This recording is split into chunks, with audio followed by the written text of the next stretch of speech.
Donc,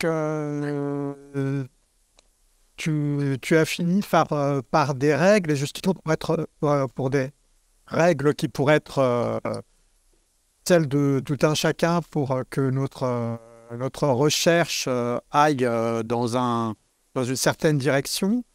Et justement, pour rester dans le concret, il y a les règles individuelles qu'on peut se fixer à soi-même.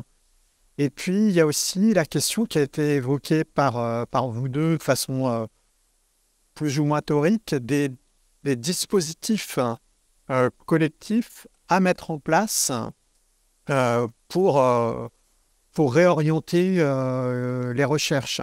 Et le côté concret de ces dispositifs, est-ce que vous pourriez donner, euh, reformuler quelque chose de concret sur les dispositifs qui pourraient aider, euh, des dispositifs qui peuvent être des dispositifs collectifs pour réorienter les recherches, pour trouver les bonnes questions, pour collaborer. Est-ce que vous avez des éléments à apporter là-dessus? Ah oui, bien sûr. Oui, bah alors j'en ai déjà un petit peu parlé, hein, mais et puis là j'ai en lien sous les yeux, donc ça va, c'est facile. Il y a l'atelier Sens hein, qui permet quand même de faire ce genre de choses. Alors c'est en relativement petit groupe, hein, on va pas faire ça à l'échelle d'un laboratoire, enfin sauf si c'est un petit laboratoire, mais c'est en plutôt une douzaine de personnes. Ça permet de commencer à interroger les thématiques de recherche. Hein, c'est un début de réflexion. Mais clairement, ça faut que ce soit suivi derrière et qu'il y ait une continuité à ça. Et puis, bah, il y a c'est pareil, hein, je l'évoquais aussi, hein, mais par exemple, il y a des groupes de travail que j'évoquais, comme groupe de travail dont je parlais tout à l'heure là, qui permet aussi donc où il y a des séminaires et puis aussi des réflexions. Dans un cadre, dans un cadre qui est interdisciplinaire. Voilà, je ne sais pas si tu... Mais ce que je pourrais ajouter, c'est que, comme je le disais, dans le cadre du cours L'eau technicisation et numérique, avec les élèves ingénieurs, on va mettre en place des outils méthodos d'auto-évaluation réflexif. Donc, c'est-à-dire que, enfin, quand je dis on va mettre en place, hein, c'est des choses qu'on a déjà commencé à utiliser avec eux. Donc, par exemple, je vais vous citer deux, trois exemples tout bêtes, mais on a fait une petite grille qu'on a appelée les 7 péchés du greenwashing. L'idée, c'est de prendre son propre projet, de prendre chacune des formulations et de se forcer, en quelque sorte, à auto-regarder à quel moment on a un peu greenwashé. Voilà. Typiquement, bah voilà, on a dit c'est cool, ça va améliorer n'importe quel paramètre pour l'environnement, mais en vrai, à aucun moment on l'a démontré. Bah ça, typiquement, ça va rentrer comme une des clés de greenwashing type. Donc, ça veut dire qu'à un moment, si on applique cette grille à nous-mêmes, on va pouvoir la détecter. Une autre, je vais pas tous vous les faire, hein, mais on est en train d'en développer plusieurs comme ça. Je parlais de l'empreinte fantôme tout à l'heure. J'ai plus la formulation exactement de Guillaume Gardino, mais il disait en gros le lien que la technologie tisse avec le monde. Pour donner un exemple très bête, hein, c'est encore une fois très bête. Encore une fois, c'est voilà, le smartphone à un moment, il est relié quelque part à un enfant au Congo qui extrait des terres. Donc ce lien, il existe, et l'idée, c'est d'essayer, à travers simplement des mind maps, par exemple, eh bien, encore une fois, de partir de son labo, enfin là, du coup, de son lieu de travail à Compiègne, et d'aller finir dans une mine en Afrique. Si, donc, ce travail, je ne l'ai pas du tout pensé, on ne l'a pas du tout pensé pour les chercheurs, là. Mais en vrai, en le formulant, je me dis que c'est typiquement, on pourrait aussi envisager de s'appliquer à nous-mêmes ce genre d'outils. Voilà, et je citais tout à l'heure aussi l'explicitation des valeurs, le fait de dire explicitement ce que l'on vise, etc. Faire ce travail d'explicitation et d'auto-analyse, je pense que ça pourrait être, là, du coup, vraiment des outils très concrets, quoi. Des dispositifs, comme tu as dit, pardon. C'est des choses... Oui, pardon, vas-y. Ah non, tu parles pas sans... Ah non, t'as le droit sans... Ah non, moi j'ai le droit, parce que j'ai encore le casque. Non, mais c'est juste pour dire que c'est des choses qui sont discutées à plein d'endroits. Parce que j'ai discuté il n'y a pas longtemps avec des personnes à la maison du doctorat qui disaient que c'est justement des discussions qu'ils ont eues pour le dépôt de projets de financement de thèse et que justement ils envisagent de demander quand on dépose un sujet thèse, de demander aussi quels sont les impacts, voilà, les impacts auxquels on peut réfléchir. Alors pareil, hein, moi je pense aussi que c'est des questions, c'est plus des questions qu'il faut se poser. D'ailleurs c'est tout à fait le sens du guide qu'on a fait, dont je parlais tout à l'heure sur les projets IA. Donc voilà, donc on peut imaginer ça sur des projets de recherche, sur des projets de recherche pour des doctorats. Enfin voilà, je pense que c'est des choses qui sont quand même un petit peu en train de se mettre en place. Je vais peut-être te faire répéter ce que tu me disais sur les grilles d'auto-évaluation, parce que c'était une question du chat. Vous avez parlé d'outils d'auto-évaluation a priori. Quels sont-ils? Et comme c'était au moment où tu ne parlais pas dans le cube, peut-être que les gens n'ont pas entendu. Donc j'ai cité plusieurs outils. L'empreinte fantôme, je pense qu'elle est passée. Je l'ai reprise après. Il y avait d'autres outils. Alors je vais laisser ma mémoire fonctionner en arrière-plan. Peut-être qu'il y en a d'autres qui vont revenir. Mais j'avais cité également une grille qu'on a appelée le fait de passer son projet donc à la grille des 7 péchés du greenwashing. Alors je les ai plus tous en tête, hein, mais l'idée du greenwashing, c'est en gros de mentir plus ou moins volontairement sur ce que l'on fait en vue de le faire apparaître comme quelque chose de bénéfique pour l'environnement. Donc je dis bien plus ou moins volontairement, c'est-à-dire volontairement, c'est quand vous savez que c'est faux et que vous dites que vous dites qu'il n'y a pas d'impact. Quand vous êtes une grande entreprise pétrolière et que vous dites il n'y a pas d'impact alors que vous avez des études scientifiques qui vous montrent que ça en a. Donc là, c'est du mensonge explicite. J'ai cité personne. En revanche, ça peut être aussi en partie implicite, c'est-à-dire qu'à un moment, vous ne faites pas l'effort d'eux. C'est plus simple de dire, c'est évident que si on fait une vidéoconférence, plutôt que de faire déplacer les gens, on voit bien qu'on économise de l'énergie, donc c'est bénéfique pour l'environnement. Sauf que on voit bien, quand on creuse, il est pas si simple, et en fait, non, justement, on voit pas bien. Donc si on veut tenir ce genre de discours, eh bien, ça suppose derrière, si je reprends mon exemple, une rigueur de calcul assez importante, et même, comme on disait, et même in fine, dans un certain nombre de cas, c'est extrêmement difficile à trancher totalement rationnellement. Donc voilà, derrière l'idée de greenwashing, c'est ça qui est caché. Et donc la grille des 7 péchés du greenwashing, alors malheureusement je les ai plus en tête, mais elle décline en fait ces différentes possibilités. Et l'idée c'est de se dire, critère par critère, eh bien je vais voir ce que je fais dans mon projet, ce que j'ai dit que j'allais faire, et vérifier que j'ai fait le job en fait. Et déjà s'auto-appliquer, de s'appliquer à soi-même ce type d'outil, eh bien c'est une façon d'anticiper en quelque sorte les problèmes que l'on peut avoir. Je parlais tout à l'heure de l'explication de ces valeurs. Il y a un outil que je vais faire avec le carré du soin que j'ai présenté à la fin de Xavier Guchem, et d'essayer de dire voilà nous les éléments et les valeurs sur lesquels on cherche à avoir un impact positif et où justement on accepte de ne pas en avoir, etc. Mais de rendre explicite des choses qui en général ne le sont pas. Sur le site lonum.fr, il y en a déjà une partie, je continuerai de capitaliser dans les mois qui viennent, des outils concrets autour de ça.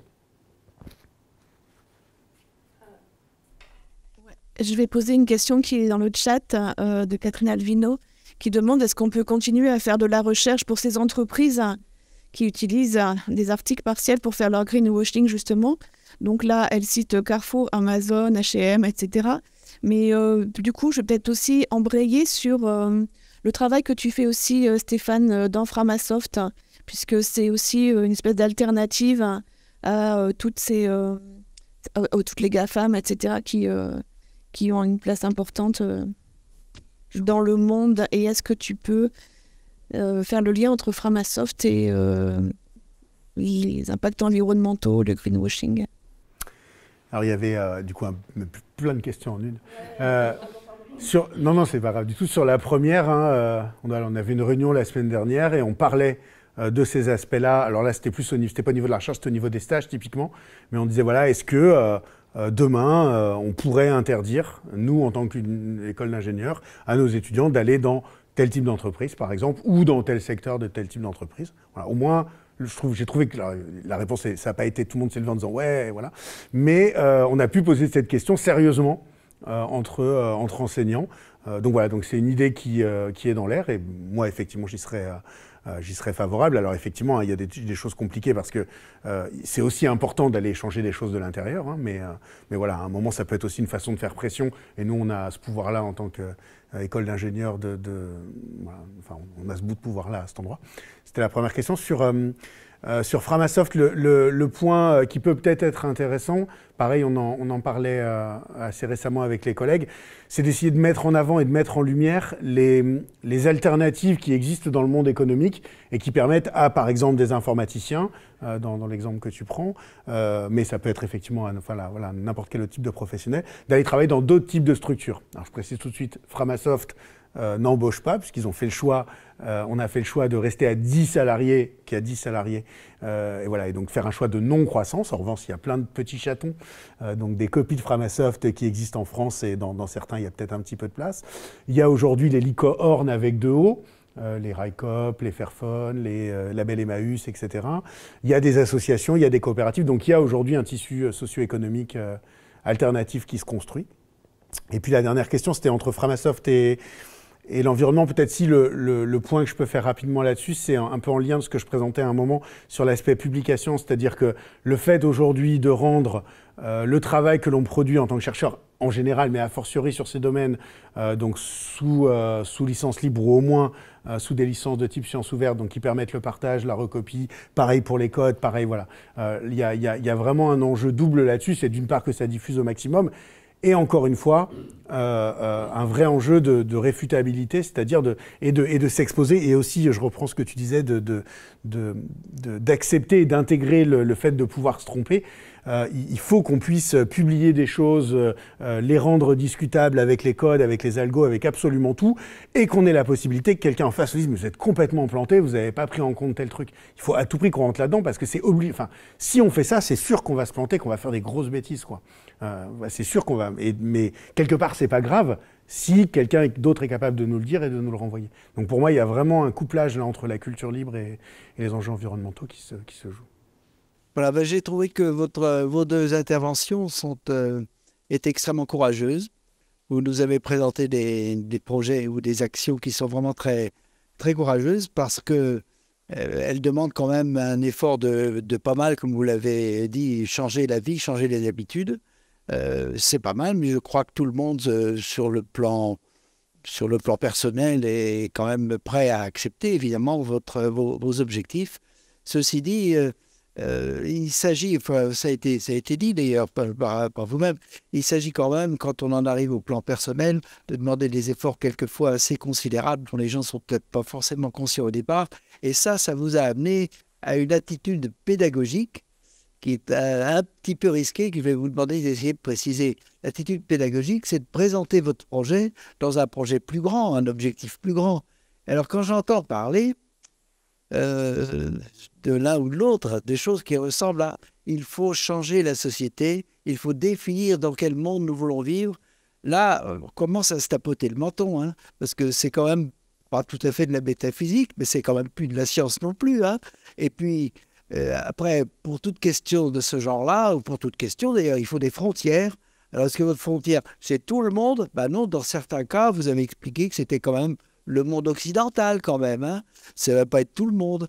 Et puis, est-ce que vraiment vous allez pouvoir appliquer tous les raisonnements très, très justes et très, très acceptables que vous citez? Vous allez pouvoir les appliquer vraiment à l'extraordinaire diversité des sociétés humaines? Manifestement non.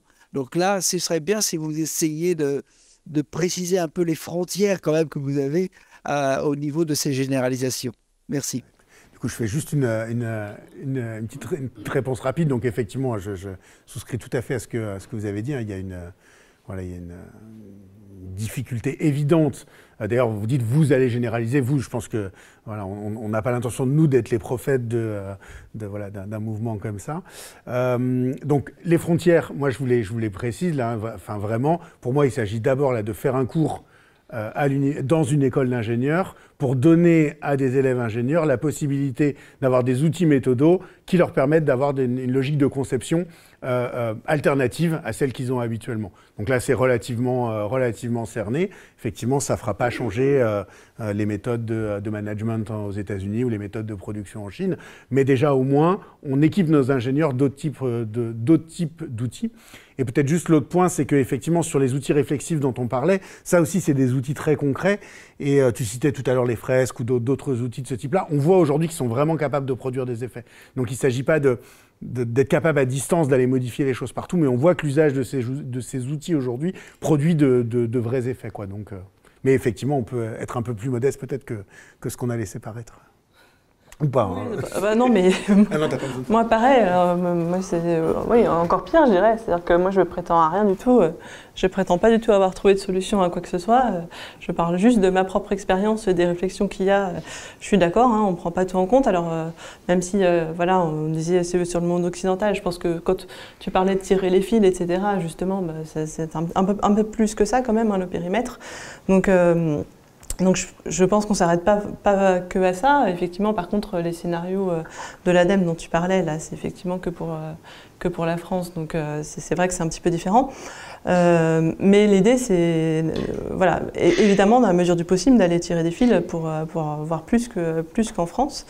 Mais voilà, comme je le disais, moi, je prétends pas du tout avoir trouvé quoi que ce soit, et même pour moi d'ailleurs, je dis au-delà de mes sujets de recherche, mais même pour moi, hein, c'est en constante évolution et je me pose tout le temps des questions. Je prétends pas avoir résolu quoi que ce soit.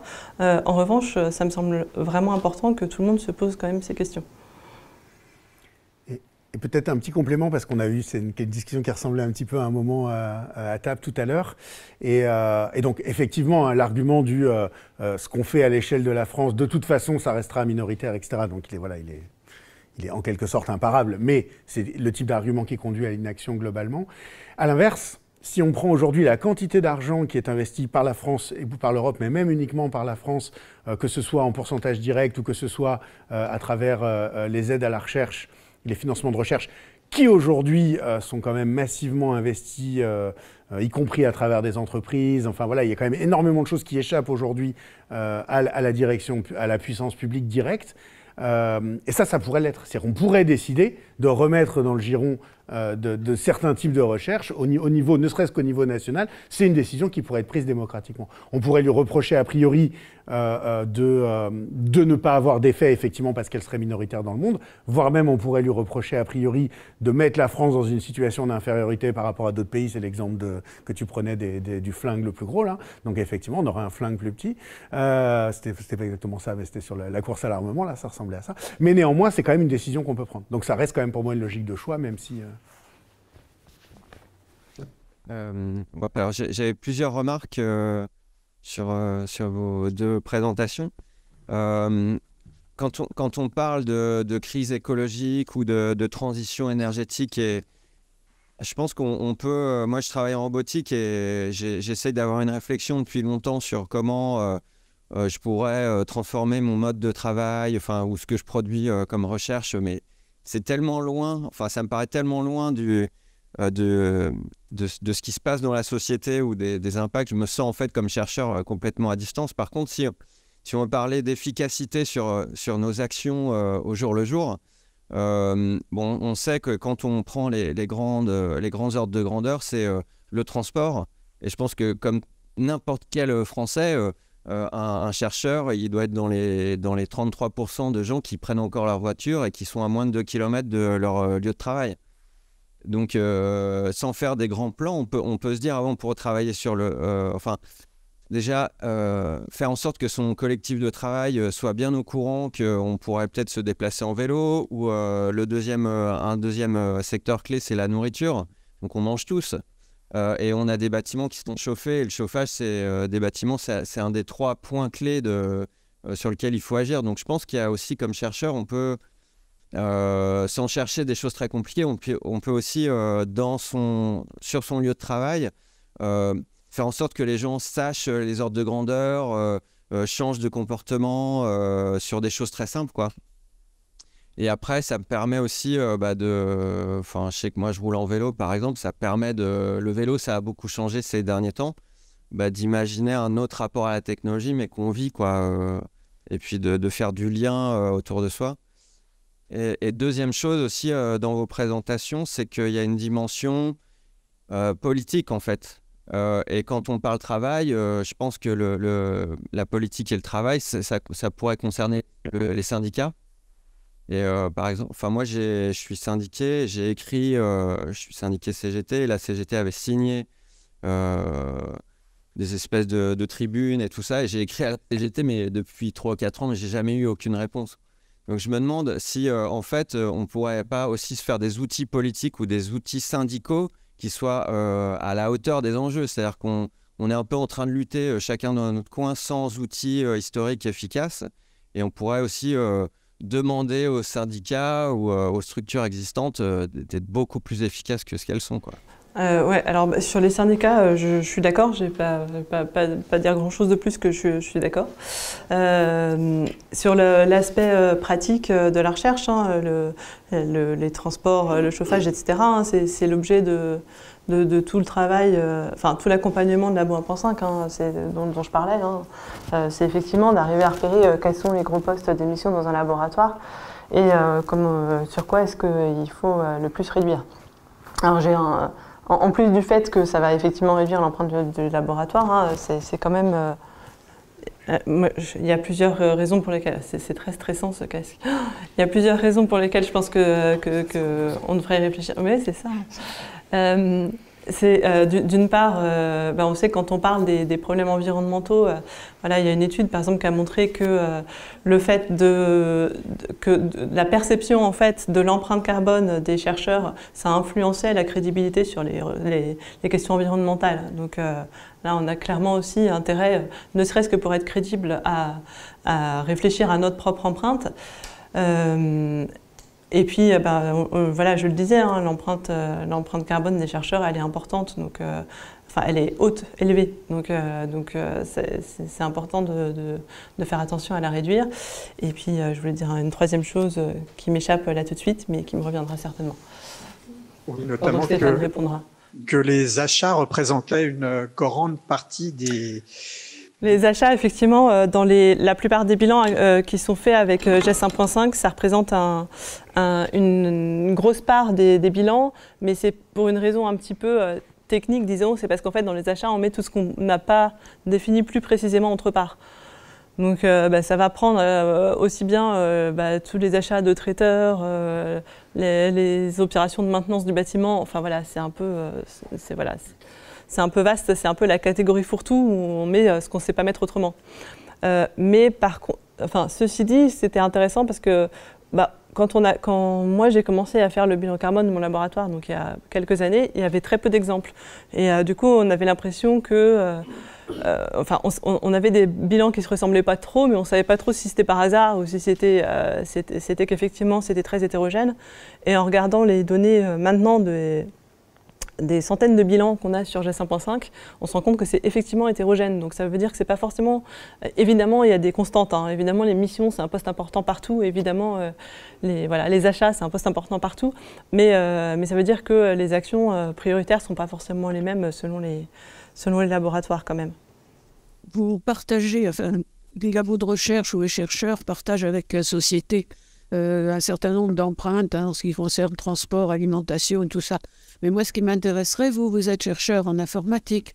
Donc, le gros poste, le gros impact, c'est quand même le côté, d'après le graphique que vous avez montré, c'est quand même l'informatique. Et moi, ce qui m'intéresserait, c'est de savoir ce poste-là, comment vous pouvez le réduire, comment vous pouvez agir dessus, quelles sont les contraintes, quelles sont les limitations, qu'est-ce que vous ne pouvez pas diminuer. C'est sur ce poste-là, j'aimerais vous entendre parler de ce qu'on peut faire pour l'environnement. Oui, alors il y a plusieurs choses. Alors là, on peut regarder d'un point de vue impact direct, c'est-à-dire les équipements informatiques, les services informatiques qu'on utilise. Alors ça, c'est tout ce qui fait l'objet d'Eco-Info. Alors, je regarde Francis, puisqu'il fait partie du bureau avec moi. Donc, voilà. Et donc là, il y a pas mal de choses qu'on peut faire. Hein. On peut jouer sur les achats. On a, dans l'enseignement supérieur et la recherche, on a un groupement d'achat qui s'appelle Matinfo, dans lequel Francis est très actif, où il y a notamment justement des critères environnementaux et sociaux sur les achats. Donc là, par exemple, sur le dernier marché qui est en place depuis 1 an et quelques maintenant, les durées de garantie sont de minimum 5 ans et 7 et 8 ans selon les maximum selon les produits. Donc il y a plein de choses qu'on peut faire. Dans la 1.5, on est en train d'estimer, parce que pour l'instant, il n'y a que la partie achat de matériel informatique qui a été intégrée. On est en train d'estimer aussi le coût carbone des heures de calcul dans les calculateurs. Voilà, essayer d'intégrer ça aussi dans les bilans. Donc voilà. Donc ça, c'est, disons, pour les impacts directs. Après, ce que je trouve important aussi, c'est de ne pas prendre en compte que les impacts directs en termes de qu'est-ce qu'on a comme équipement ou qu'est-ce qu'on utilise comme service informatique, mais de réfléchir aussi, alors c'est voilà, ce dont j'ai parlé dans ma présentation, ce dont Stéphane a parlé aussi, en quoi est-ce que notre recherche elle a des impacts positifs ou négatifs sur la société de façon plus générale en informatique.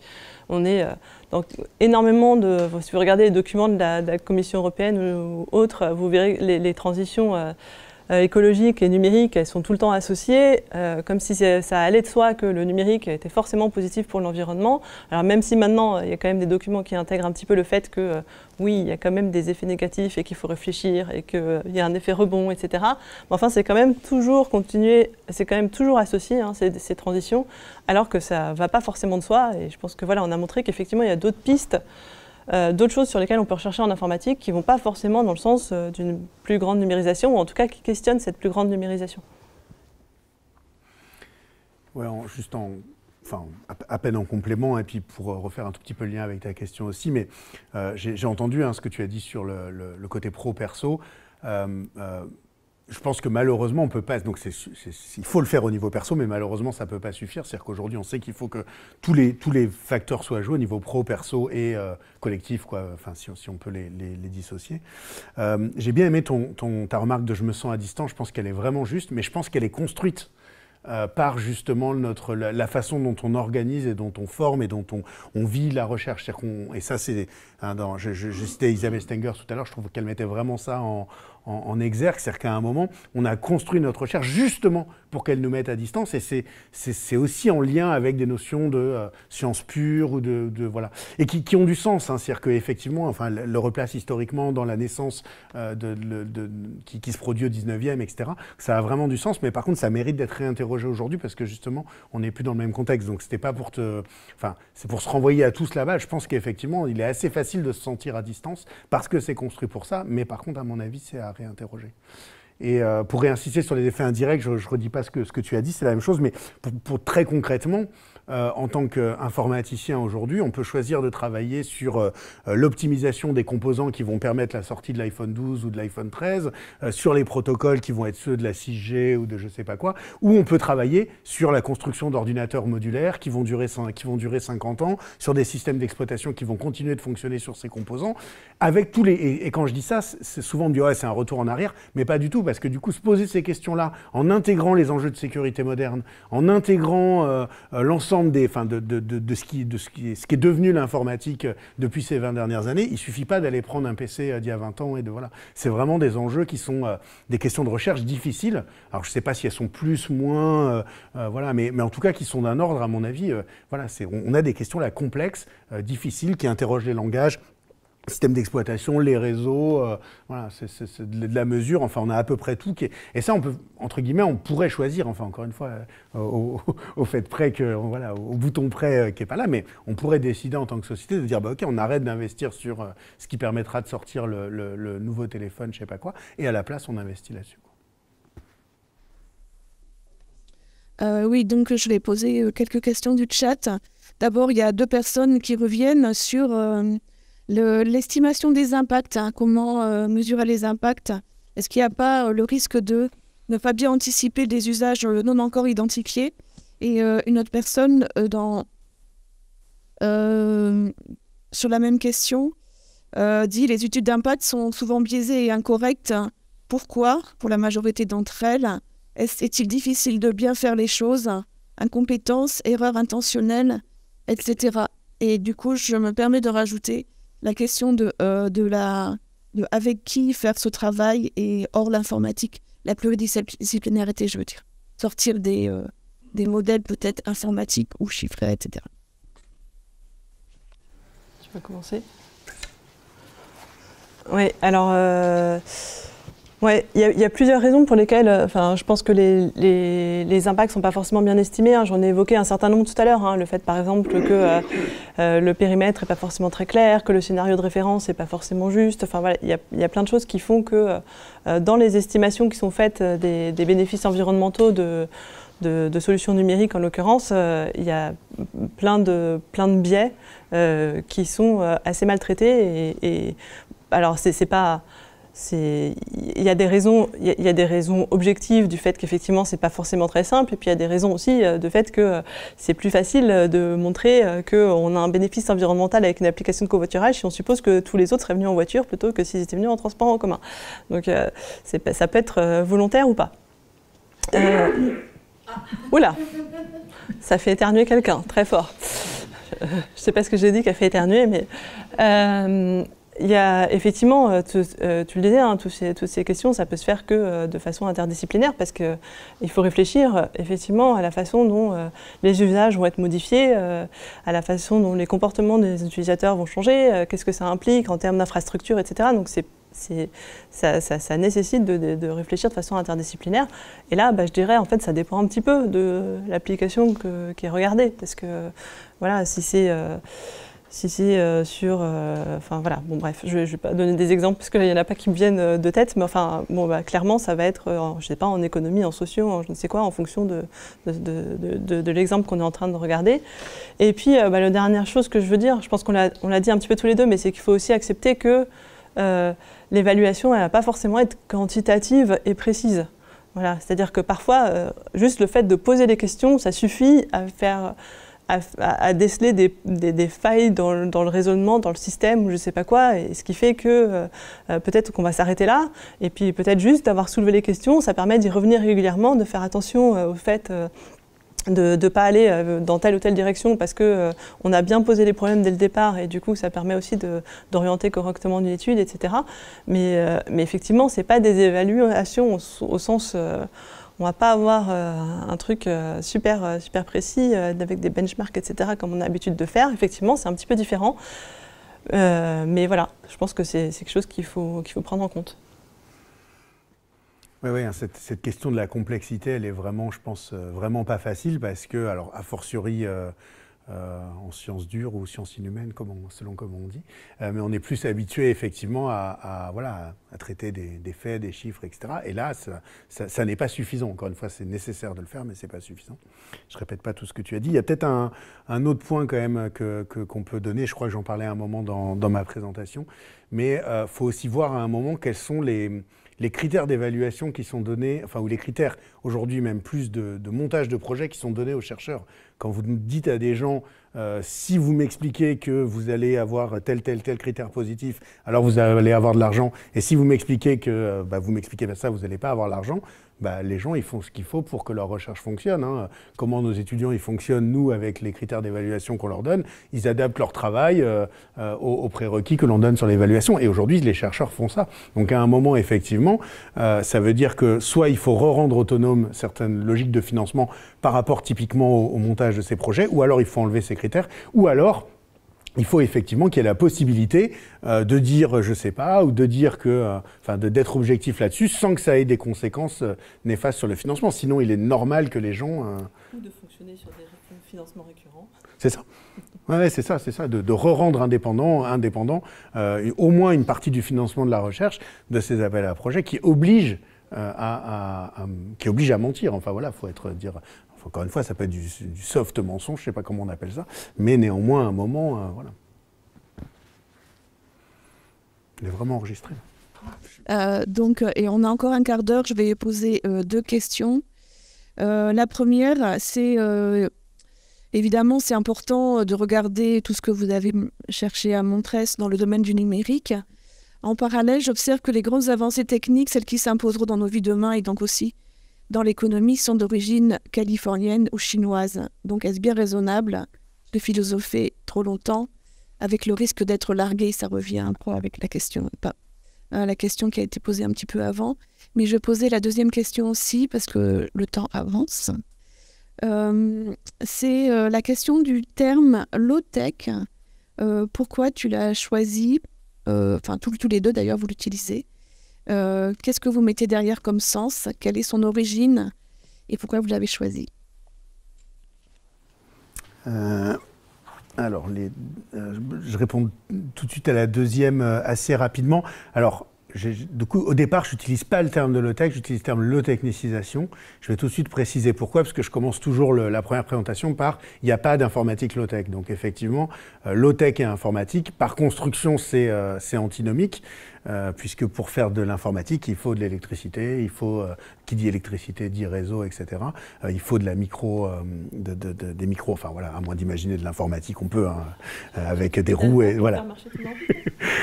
Avec des engrenages, on peut même le faire, voilà. Donc voilà, bon, bref, donc c'est le premier point. Donc pour moi, l'idée derrière low-technicisation, c'est juste d'inverser le sens par rapport à high-technicisation et donc de chercher à voir comment on peut rendre, encore une fois, continuer de rendre des services avec de l'informatique, mais qui soient, comme je l'ai précisé, orientés vers la soutenabilité et la convivialité, donc des paramètres environnementaux plus favorables, et y compris également en termes de maîtrise par les humains, c'est-à-dire la capacité à contrôler son système, à réparer ses objets, etc. Donc du coup, c'est plus low-technicisation que low-tech. Mais alors en fait, effectivement, j'ai plusieurs fois dit dans ma présentation que j'étais content que le terme low-tech soit passé. En fait, j'étais content plus par rapport aux réactions qu'il suscite. C'est-à-dire que j'ai été impressionné les premières fois où ce mot a été utilisé dans un contexte public en université, des réactions épidermiques que ça pouvait soulever. En disant, ouais, tout ce que vous voulez, mais pas low-tech, quoi. On peut faire tout ce que vous avez dit, mais par contre, on l'appellera pas low-tech. Et comme toujours, à partir d'un moment où un mot génère autant de réactions, bah, à mon avis, il est urgent de ne pas s'en débarrasser. Et voilà. Et donc, du coup, je trouve ça intéressant de le maintenir.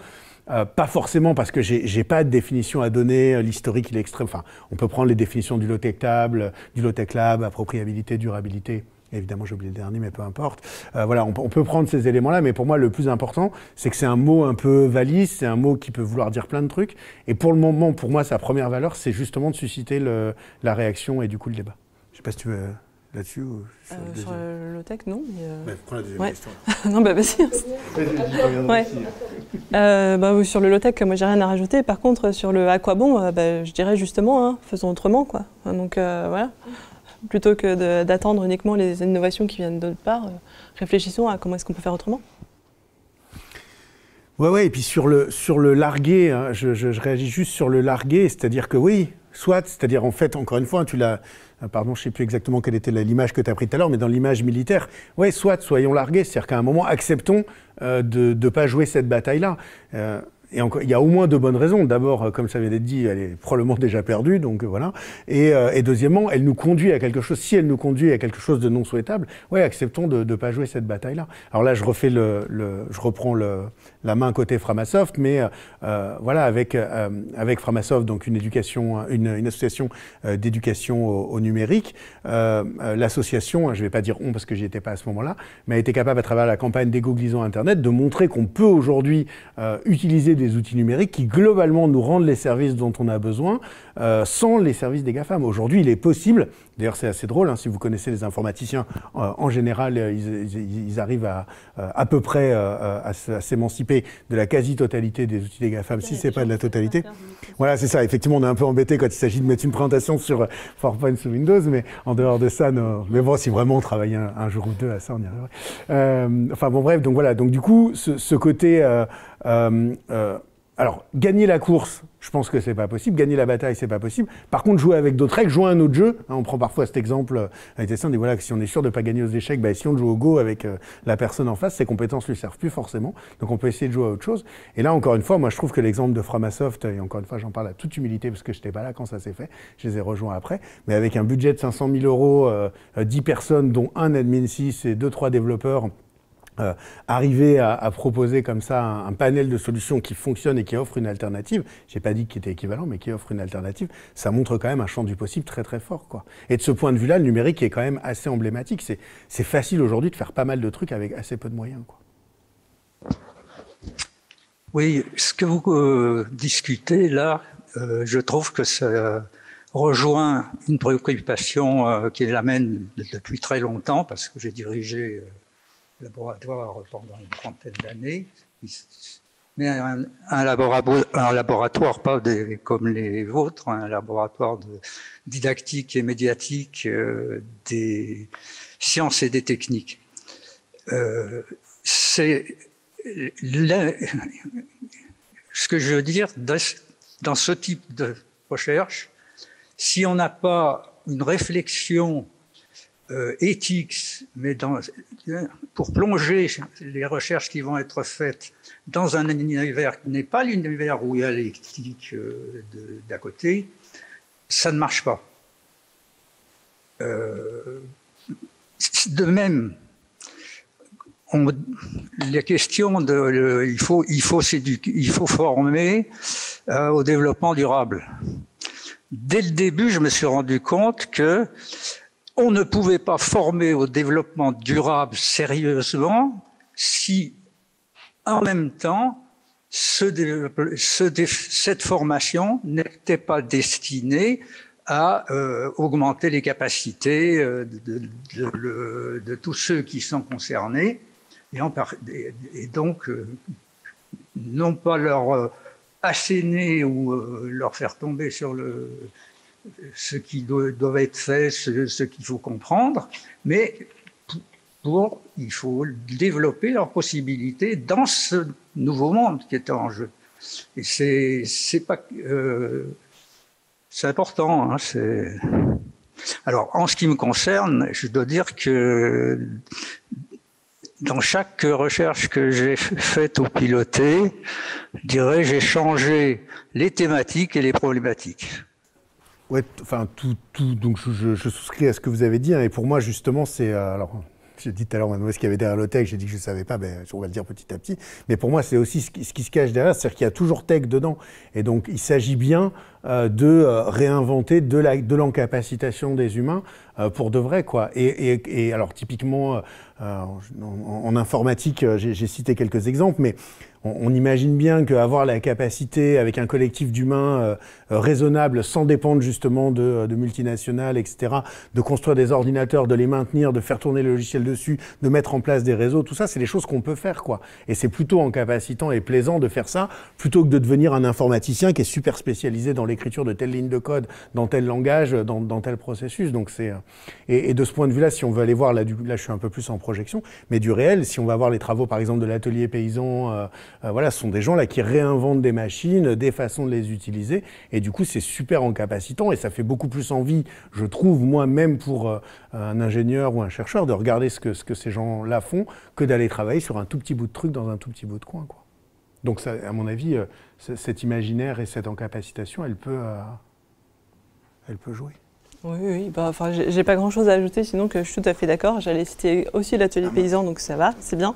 Oui, je pense pas qu'on ait parlé ni l'un ni l'autre de former que au développement, enfin de former au développement durable. Hein. Au contraire, c'est beaucoup plus large et effectivement, hein, le but n'est pas du tout simplement d'asséner des connaissances. Hein. Donc,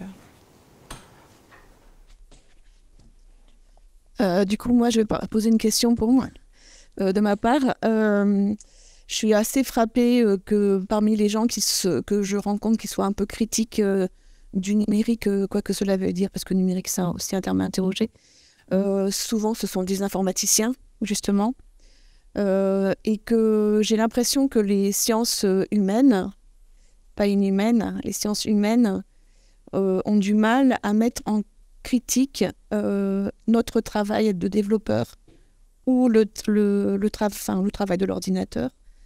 Parce que j'ai l'impression que pour eux, c'est peut-être un peu trop technique et qu'il y a une barrière, en fait, à rentrer dans la technique pour se sentir la légitimité de critiquer le numérique.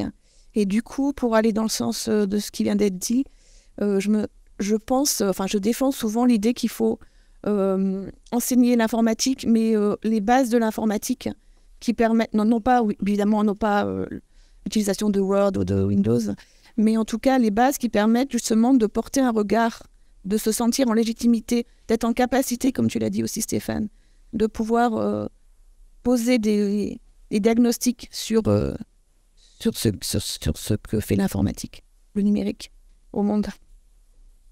Je ne sais pas ce que vous en pensez. Est-ce que par exemple, dans ton cours low-tech, est-ce que tu conserves aussi de l'informatique de base, en fait ?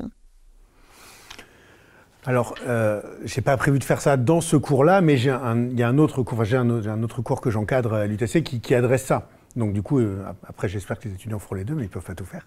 Mais ouais, je souscris à ce que tu as dit. J'ai pas grand-chose à rajouter. Dans le premier point du carré du soin tout à l'heure, qui était que j'avais reformulé là depuis le travail de Xavier Guchet, il y avait cette idée de littératie technique et de comprendre comment fonctionnent les objets. Et effectivement, je crois qu'on est dans une société, et je pense que c'est encore plus vrai avec le numérique, mais d'une façon générale, qui nous projette beaucoup plus dans l'utilisation des outils que dans leur construction. Alors évidemment, c'est plus simple, et puis c'est plus là dans la logique de faire en sorte qu'on ait des outils qui masquent de plus en plus leur mode de fonctionnement et qui facilitent l'utilisation.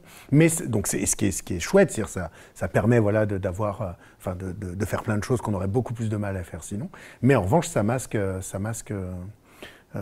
cet aspect. Et peut-être l'autre point aussi, c'est cette idéologie, ou je ne sais pas comment appeler ça, là, cette théorie de la neutralité de la technique. Je pense vraiment qu'il faut déconstruire. Et peut-être qu'en sciences humaines, il y a une partie des chercheurs en sciences humaines qui restent quand même relativement ancrés dans ce paradigme, c'est-à-dire considérer qu'on peut étudier les effets de la technique sans se préoccuper de la technique elle-même. Et ça pour le coup, je pense que c'est une erreur, et je pense vraiment que la technique, enfin quand je dis je pense que, hein, c'est pas là pour le coup, moi Stéphane Crozat, il y a des chercheurs en philo, en histoire, en sociaux, je vais pas en citer, mais on pourrait le faire si on me demande, j'en citerai, qui montre que justement non, la technique n'est pas neutre, qu'elle embarque des choses et qu'on ne peut pas juste en faire l'étude dissociée, quoi. Oui, bah pareil. Enfin, je suis d'accord avec toi. Hein. Si tu veux pouvoir avoir des travaux interdisciplinaires sur les aspects numériques, il faut qu'il y ait des gens qui aient un minimum de connaissances là-dessus. Donc effectivement, il faut permettre qu'il y ait des personnes côté sciences humaines qui puissent travailler là-dessus. C'est déjà beaucoup le cas. Hein. Enfin, il y a déjà beaucoup de travaux là-dessus. Hein. J'ai parlé plein de fois du groupe de travail politique environnementale du numérique, hein, mais c'est vraiment un groupe de travail qui est interdisciplinaire, où il y a des gens qui viennent de sciences humaines et d'informatique principalement. Mais voilà, donc il y a pas mal de travaux, hein, déjà, mais effectivement, ça nécessite que les gens soient un minimum formés là-dessus. L'inverse est vrai. L'inverse est vrai, tout à fait, je suis d'accord. Ouais, bah ça, je pense qu'on en a parlé largement, hein, du fait qu'il fallait nous aussi qu'on se forme et qu'on s'ouvre à l'interdisciplinarité. Ouais.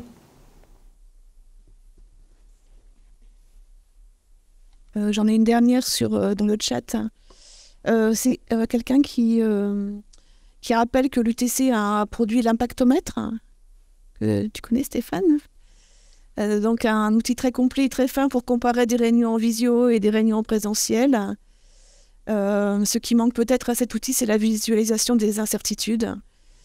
Et une question pour toi, Stéphane, j'ai compris que vous disiez que la comparaison était compliquée. Est-ce que vous remettez en question cet outil? Ah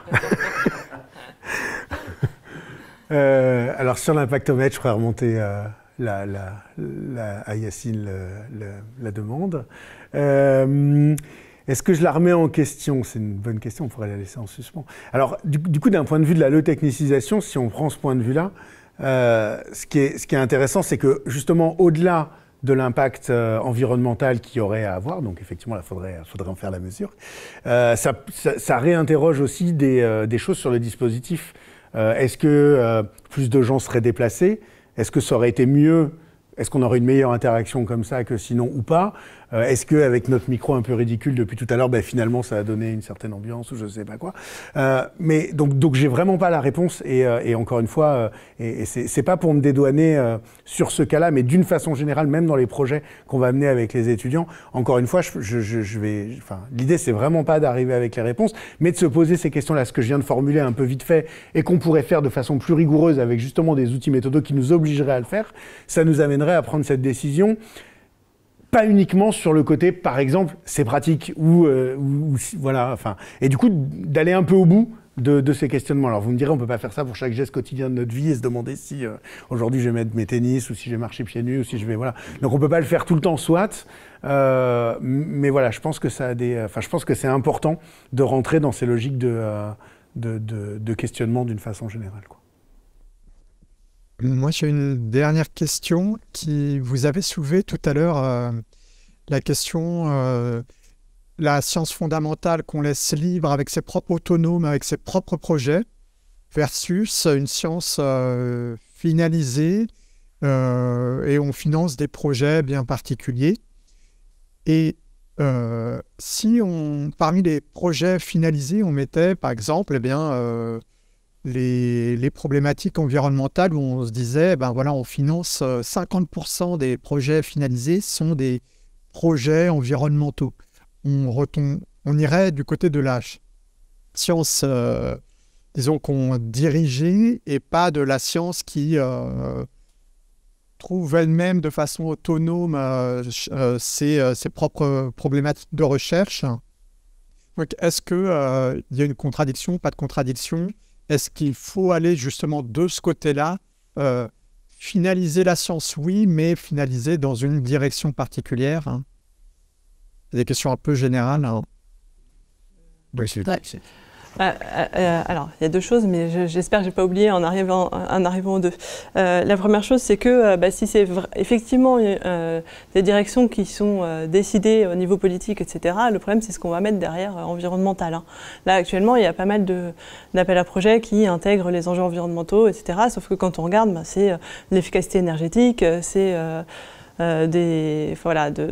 beaucoup de projets très orientés efficacité, numérisation, etc., et pas vraiment ce qu'on aurait envie d'y mettre.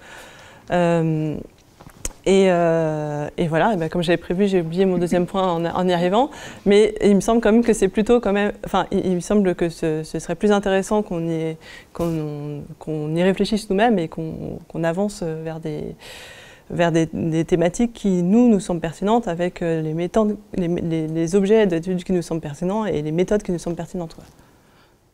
Je te laisse retrouver ton deuxième point. Non, et du coup, je vais rebondir sur l'objection du monsieur tout à l'heure sur le côté international, mais en rajoutant une couche. Un autre problème qu'on a, c'est aussi celui de l'expression démocratique. C'est-à-dire que à un moment, que ces lignes soient... Quand on dit...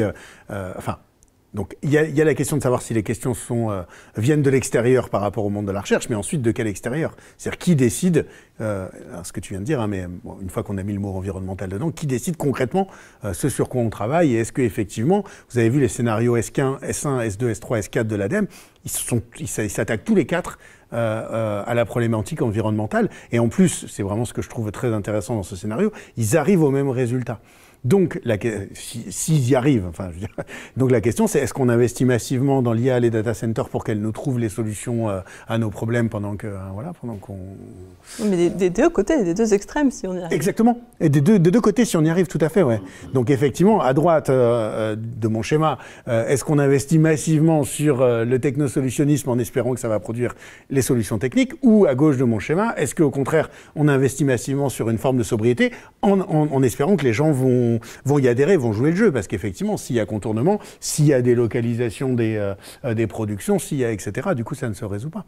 Et donc là, il y a quand même bien un choix politique qui peut pas relever uniquement des chercheurs, à mon sens, quoi. Mais par contre, la question qui reste 100% posée, c'est qui décide de ça et comment on le fait, quoi. Merci. Je pense que c'est bien de terminer sur cette question. Donc merci à Anne-Laure Ligoza, Stéphane Crozat, à Christine Eisenbeis. Et la prochaine séance du Centre d'Alembert aura lieu le 16 mars. Donc merci encore une fois. Merci à vous. Merci.